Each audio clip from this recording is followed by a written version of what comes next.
श्री शिव महापुराण रुद्र संहिता युद्ध खंड अर्थ पुरुषोध्याय। जलंधर से भयभीत देवताओं का विष्णु के समीप जाकर स्तुति करना। विष्णु सहित देवताओं का जलंधर की सेना के साथ भयंकर युद्ध। सनत कुमार उवाच पुनर्दैत्यं समायान्तं दृष्ट्वा देवाः सभासवाः भयात् प्रकम्पिताः सर्वे सहैवादु द्रुवुर्द्रुतं वैकुण्ठं प्रययुः सर्वे पुरस्कृत्य प्रजापतिं तुष्टुस्ते सुरा नत्वा स प्रजापतयोऽखिलाः।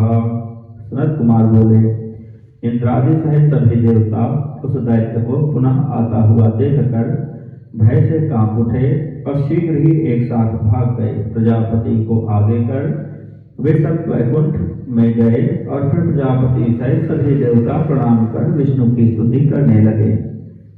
देवाऊचुः ऋषिकेश महाबाहो भगवन् मधुसूदन नमस्ते देवदेवेश सर्वदैत्य विनाशक मत्स्वरूपाय ते विष्णु वेदान्नितवते नमः सत्यव्रतेन सद्राज्ञा प्रलयाब्धि विहारिणे।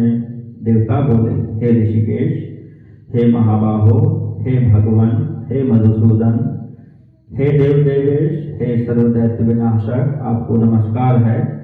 मत्स्य रूप धारण कर सत्यव्रत राजा के साथ प्रलयाब्धि में विहार करने वाले तथा वेदों को लाने वाले मत्स्य रूप हे विष्णु, आपको नमस्कार है। कुर्वाणानां सुराणां च मंथनायोद्यमं भृशं बिभ्रते मंदरगिरिं कूर्मरूपाय ते नमः। नमस्ते भगवन्नाथ कृतवे सुकरात्मने वसुंधरां जनाधारां मूर्धतो बिभ्रते नमः। समुद्र मंथन के लिए देवताओं के महान उद्योग करते समय मंदराचल पर्वत को धारण करने वाले कच्छप रूप आपको नमस्कार है। मनुष्यों को आश्रय देने वाली इस वसुंधरा को दाढ़ पर धारण करने वाले यज्ञवराह स्वरूप हे भगवान, आपको नमस्कार है। वामनाय नमस्तुभ्यं प्रेन्द्राख्याय विष्णवे विप्र रूपेण दैत्येन्द्रं बलिं छल्यते विभो। विप्र रूप से दैत्येंद्र बलि को छलने वाले उपेंद्र नामक वामन रूपधारी हे विष्णु, हे विभो, आपको नमस्कार है। नमः परशुरामाय क्षत्रने क्षत्रकारिणे मातुर्हिते तुभ्यं कुपिताया सतां ध्रुवे रामाय लोकरामाय मर्यादा पुरुषाय ते रावणान्तकराया सीतायाः पतये नमः। क्षत्रियों के छत्र का अंत करने वाले, माता का हित करने वाले, कुपित होने वाले तथा दुष्ट जनों का विनाश करने वाले हे परशुराम के रूप से अवतार धारण करने वाले, आपको नमस्कार है। लोक को प्रसन्न करने वाले, मर्यादा पुरुष तथा शीघ्र रावण का वध करने वाले और सीतापति राम के रूप में अवतार ग्रहण करने वाले, आपको नमस्कार है। नमस्ते ज्ञानगूढ़ाय कृष्णाय परमात्मने राधा विहारशीलाय नाना लीलाकराय च नमस्ते गूढ़देहाय वेद निंदाकराय च योगाचार्याय जैनाय बौद्धरूपाय मापते। गूढ़ ज्ञान वाले, राधा के साथ विहार करने वाले तथा विविध लीला करने वाले कृष्ण रूपधारी आप परमात्मा को नमस्कार है। गुप्त शरीर धारण करने वाले, योग के आचार्य तथा वेद विरुद्ध जैन रूप एवं बौद्ध रूप को धारण करने वाले आप लक्ष्मीपति को नमस्कार है। नमस्ते कल्कि रूपाय म्लेच्छानामन्तकारिणे अनंत शक्ति रूपाय सद्धर्म स्थापनाय च नमः कपिल रूपाय देवहूत्यै महात्मने वदते सांख्य योग्यं च सांख्याचार्याय वै प्रभो। सद्धर्म की स्थापना के लिए म्लेच्छों का विनाश करने वाले, अनंत शक्ति से संपन्न तथा कल के रूप धारण करने वाले, आपको नमस्कार है। हे प्रभो, देवहूति के लिए कपिल रूप धारण कर सांख्य योग का उपदेश करने वाले आप महात्मा सांख्याचार्य को नमस्कार है। नमः परमहंसाय ज्ञानं संवदते परम विधात्रे ज्ञान रूपाय येनात्मा संप्रसीदति। परमहंस रूप से आत्ममुक्ति परक परम ज्ञान का उपदेश करने वाले ज्ञान रूप विधाता आपको नमस्कार है। वेद व्यासाय वेदानां विभागं कुर्वते नमः हिताय सर्वलोकानां पुराण रचनाय च एवं मत्स्यादि तनुर्भिर्भक्त कार्योद्यताय ते सर्ग स्थिति ध्वंस कर्त्रे नमस्ते ब्रह्मणे प्रभो। समस्त लोकों के हित के लिए पुराणों की रचना करने वाले तथा वेदों का विभाग करने वाले वेद व्यास रूपधारी आपको नमस्कार है। इस प्रकार मत्स्यादि रूपों में से भक्तों के कार्य के लिए तत्पर रहने वाले तथा सृष्टि पालन एवं प्रलय करने वाले ब्रह्म रूप हे प्रभु आपको नमस्कार है। आर्द्रियंत्रे सुदासानां शुभदाय शुभाय च पीतांबराय हरये ताक्षयानाय ते नमः सर्वक्रियाय कर्त्रे शरण्याय नमो नमः।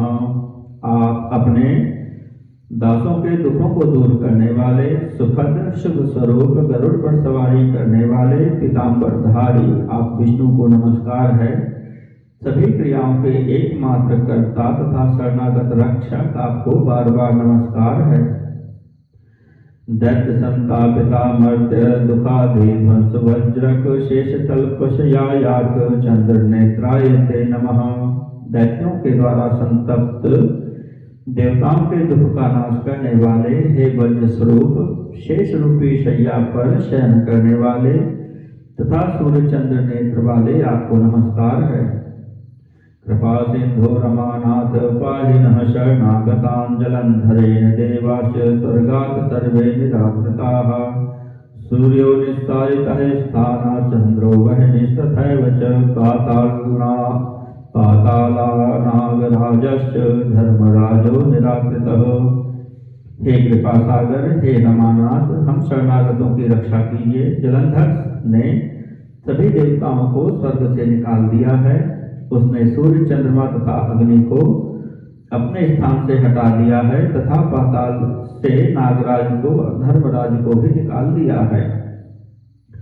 विचरन्ति यथा मर्त्याः शोभन्ते नैव ते सुराः शरणं ते वयं प्राप्ता वधस्तस्य विचिन्त्यताम्। वे देवता मनुष्यों के समान भटक रहे हैं, इससे वे शोभित नहीं हो रहे हैं। इसलिए हम आपकी शरण में आए हुए हैं। आप उसके वध का उपाय सोचिए। सनत कुमार वाच इति दीनवचः श्रुत्वा देवानां मधुसूदनः जगाद करुणा सिंधुर्मेघनिर्ह्रादया गिरा। सनत कुमार बोले तब करुणा सिंधु मधुसूदन देवताओं का यह दीन वचन सुनकर मेघ के समान गंभीर वाणी में कहने लगे। विष्णुवाच भयं त्यजत हे देवा गमिष्याम्यहवं जलंधरेण दैत्येन करिष्यामि पराक्रमम्। इत्युक्त्वा सहसोत्थाय दैत्यारी खिन्नमानसः अरोहद गरुणं वेगात् कृपया भक्तवत्सलः। विष्णु जी बोले हे देवताओं आप लोग भय का त्याग कीजिए। मैं स्वयं युद्ध में जाऊंगा और दैत्य जलंधर से युद्ध करूंगा। इस प्रकार कहकर दुखी मन वाले भक्त वत्सल दैत्यादि विष्णु अनुग्रह पूर्वक सहसा उठकर गरुड़ पर वेग से सवार हो गए। गच्छन्तं वल्लभं दृष्ट्वा देवैः सार्धं समुद्रजा साञ्जलिर्बाष्पनयना लक्ष्मीर्वचनं ब्रवीत। उस समय देवताओं के साथ जाते हुए अपने पति श्री विष्णु को देखकर नेत्रों में जल भरकर हाथ जोड़कर समुद्र पुत्री लक्ष्मी जी ने यह वचन कहा। लक्ष्मीवाच अहं ते वल्लभानाथ भक्ता यदि च सर्वदा तत्कथं ते मम भ्राता युद्धे वध्य कृपानिधे। लक्ष्मी जी बोली हे नाथ यदि मैं आपकी प्रिया और सदा आपकी भक्त हूँ तो हे कृपानाथ आप मेरे भाई का वध युद्ध में कैसे कर सकते हैं। विष्णुवाच जलंधरेण दैत्येन करिष्यामि पराक्रमं तैः संस्तुतो गमिष्यामि युद्धाय त्वरितान्वितः। रुद्रांश संभवत्वाच ब्रह्मणो वचनादपि प्रीत्या च तव नैवायं मम वध्यो जलंधरः।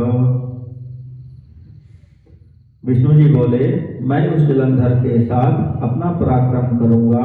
देवों ने मेरी स्तुति की है, अतः मैं शीघ्र ही युद्ध के लिए जाऊंगा, किंतु रुद्रांश से उसके उत्पन्न होने, ब्रह्मा के को वचन देने तथा तुम्हारी प्रीति के कारण इस जलंधर का वध नहीं करूंगा। सनत कुमार वाच इत्युक्त्वा गरुडारूढ़ शंख चक्र गदा सिभृत विष्णुर्वेगाद्ययो योद्धुं देवैः शक्रादिभिः सह। दूतं सप्राप तत्रैव यत्र दैत्यो जलंधरः कुर्वन् सिंहर्वं देवैर्ज्वलद्भिर्विष्णुतेजसा। अथारुणानुजौ पक्षवात प्रपीडिताः वात्याविवर्तिता दैत्या बभ्रमुः यथा घनाः। सनत कुमार बोले, यह कहकर विष्णु शंख चक्र गदा तथा तलवार धारण कर गरुड़ पर सवार हो गए और इंद्रादि देवताओं को साथ लेकर युद्ध करने के लिए वेग पूर्वक चल पड़े। विष्णु के तेज से प्रकाशित होते हुए देवताओं के साथ सिंहनाद करते हुए वे विष्णु शीघ्र वहां पहुंचे जहां वह जलंधर था। उस समय अरुण के लघु भ्राता गरुड़ के पंखों के वायु वेग से पीड़ित हुए दैत्य इस प्रकार चक्कर काटने लगे जैसे वायु के द्वारा उड़ाए गए बादल आकाशमंडल में घूमने लगते हैं। ततो जलंधरो दृष्ट्वा दैत्यान् वात्या प्रपीडितान् उद्धृत्य वचनं क्रोधाद् द्रुतं विष्णुं समभ्यगात्। एतस्मिन्नन्तरे देवा शक्रुर्युद्धं प्रहर्षिताः तेजसा च हरेः पुष्टा महाबल समन्विताः। तब वायु के वेग से पीड़ित हुए दैत्यों को देखकर अमर से युक्त वचन कहता हुआ जलंधर बड़ी तेजी से विष्णु पर झपटा। इसी बीच विष्णु के तेज से दीप्यमान महाबलशाली देवता भी प्रसन्न होकर युद्ध करने लगे। युद्धोद्यतं समालोक्य देवै सैन्यमुपस्थितं दैत्यानाज्ञापयामास समरे चाति दुर्मदान्। तब वहां पर उपस्थित देवसेना को युद्ध के लिए उद्यत देखकर जलंधर ने युद्ध में दुर्मत दैत्यों को आज्ञा दी। जलंधरवाच भो भो दैत्यवरायोऽयं युद्धं कुरुत दुस्तरं शक्रादैर्मरैरद्य प्रबलैः कातरैः सदा। जलंधर बोला, हे श्रेष्ठ दैत्यों, तुम लोग सदा से कायर किंतु प्रबल इन इंद्रादि देवताओं के साथ आज अत्यंत कठिन युद्ध करो। मौर्यास्तु लक्ष संख्याता धौम्राहि शतसंख्यकाः असुराः कोटिसंख्याताः कालकैयास्तथैव च।